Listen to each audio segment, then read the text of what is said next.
Well, hello everyone. We're about to begin a new series of teaching in our Connect groups, and so I just wanted to welcome you and just saying we've got 6 weeks here. We're going to be looking at the book of Daniel, and I want to recommend to you this book here by Chris Hodges, who you'll know. We've read some of his things before, called The Daniel Dilemma.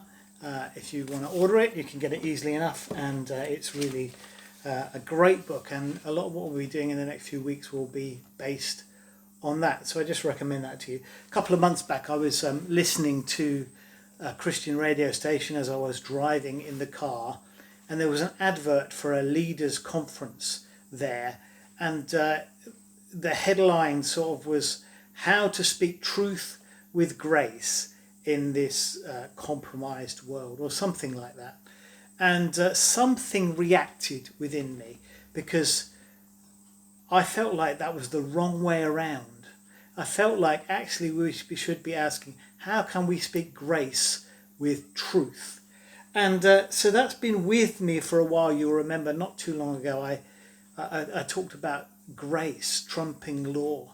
And I'm really exercised at the moment in my mind really with how as we Christians can be gracious and loving to our community while yet still speaking truth and while still standing upright in our Christian faith.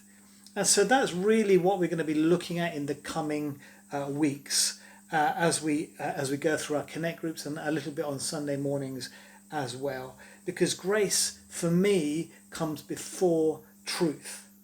If there's any moment where I have to choose, I should choose grace. Now, hopefully there won't be any moments, but I think we can see that Jesus demonstrates that grace comes first. John 1 verse 14 says, "And the Word became flesh and dwelt among us, and we have seen his glory as of the only Son from the Father, full of grace and truth." Jesus was full of both grace and truth.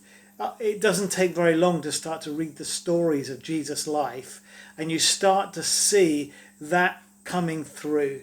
A couple of examples here.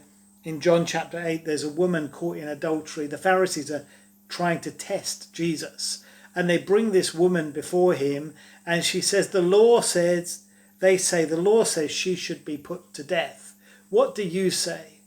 And Jesus basically paused and then said, go ahead, the first one of you who has no sin, you can cast the first stone. And of course we know the story, they slinked away because everyone knew of them. They were all sinners and they all need the grace of God.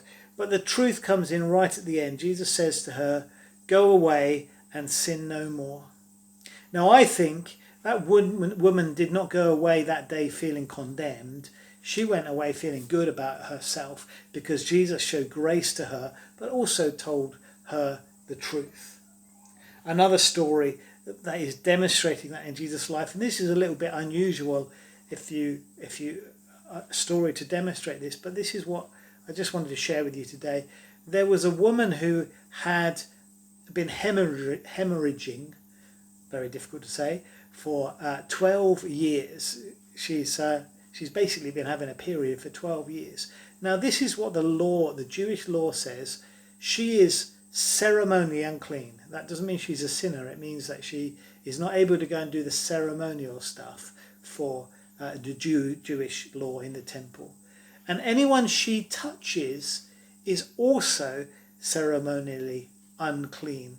And we see in this story where she comes to Jesus through a crowd, she must have had to push her way through. She's not worried about touching anyone actually. And then she touches Jesus and is healed. And Jesus says, who touched me? And Jesus could have been angry with her. The law says, you're not allowed to touch me. Now I have to go and isolate myself, that's Jesus, for 7 days before I can go to the temple, because that's what the ceremonial law says. But Jesus said, no, your faith has healed you.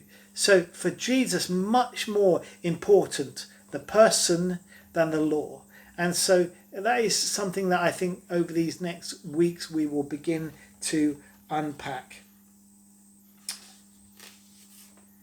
I hope that my love for a person can, like Jesus, be helpful and help me to lead them to truth without destroying my relationships. I hope the grace of God within me will enable me to be gracious to someone, leading them to Jesus without driving them away because I'm being legalistic with the truth or anything like that.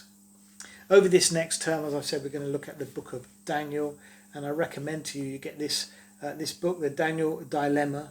You'll remember Ellis preaching in the summer about Daniel and the fact that he managed to stay true to his faith while becoming a hugely influential leader in Babylon and the Mede-Persian Empire a bit later. And we see all of that happening in his life. And so really over the next few weeks we're going to start to look at some of the principles that Daniel lived by in his life that will enable us, hopefully, if we follow his example, to live in the same way in our community, in our culture. Daily we face moral and ethical decisions, and we're going to look at the characteristics in Daniel's life which enabled him not only to stand firm but also enabled him to be hugely influential. Just as I'm finishing this little video today, I wanted to remind you of a story I must have told you before about Louise. She was in sixth form when we were in the church in Tunbridge Wells, and she was developing a relationship with a guy there, and he was not a Christian, and so there was some falling in love going on, but at the same time she's desperate to lead him to Christ. And one day they were talking about this, and he said, so you're telling me that if I am not a Christian, if I don't follow Jesus, I'm going to hell? And her answer, of course, the truth is yes.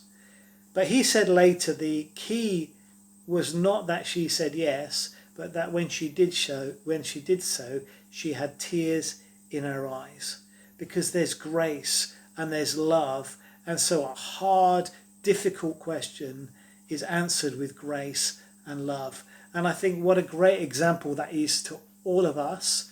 And I hope that over these next weeks, that as we begin to think about this in our lives, we will begin to say, how can I exhibit grace with truth in my life? This series is going to be really practical, and it's going to be asking, how do we live in this world in a godly and upright way, and yet not offending people because we're weird or we're strange or we speak an odd language or we're condemning people. So now, as we just move into some discussion questions, I want you to think about these three things. First of all, have you ever faced an ethical choice between kingdom culture and the culture that we live in today? So you can have a think about that in a moment. Secondly, do you think it's even possible to live a life that is authentically Christian and not offensive to others? The answer to that might be no. I just want you to have a think about that. And thirdly, how can we support one another to live in grace and truth? Thanks for listening. See you next time.